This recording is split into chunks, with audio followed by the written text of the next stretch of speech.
தொண்டாமுத்தூர் சட்டப்பேரவை தேர்தல் வெற்றி வேட்பாளர்கள் வாக்கு எதிர்பார்ப்பு பார்த்துடலாம். தொண்டாமுத்தூரை பொறுத்தளவுக்கு பார்த்தீங்க அப்படின்னா, அதோட தொகுதி தேவைகள் ஃபர்ஸ்ட் பார்க்குறப்போ, உள்கட்டமை மேம்பாடு வந்து மிகப்பெரிய அளவுல மோசமா இருக்கு. அந்த வகையில வந்து அத கொஞ்சம் இன்னும் மேம்படுத்தி தரணும். அதாவது சாலை வசதி, குடிநீர் வசதி போன்ற விவசாய நிலங்களுக்கான நீர்ப்பாசனம் மற்றும் வேலைவாய்ப்பு உருவாக்கங்கள்லாம் வரப்போற கண்டிப்பா வந்து இந்த இடத்துல அதிமுக சார்புல வந்து எஸ்பி வேலுமணி அவர்கள் தான் மீண்டும் போட்டியிடுறாரு.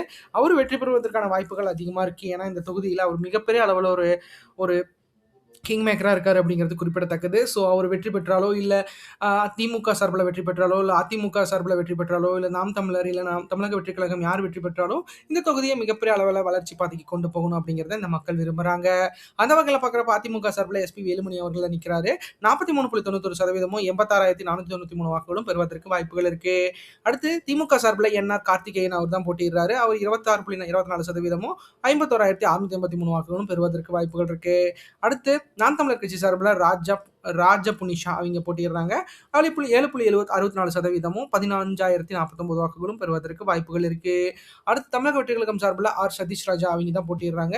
அவங்க 20.99% 41,350 வாக்குகளும் பெறுவதற்கு வாய்ப்புகள் இருக்கு அப்படிங்கிறது குறிப்பிடத்தக்கது.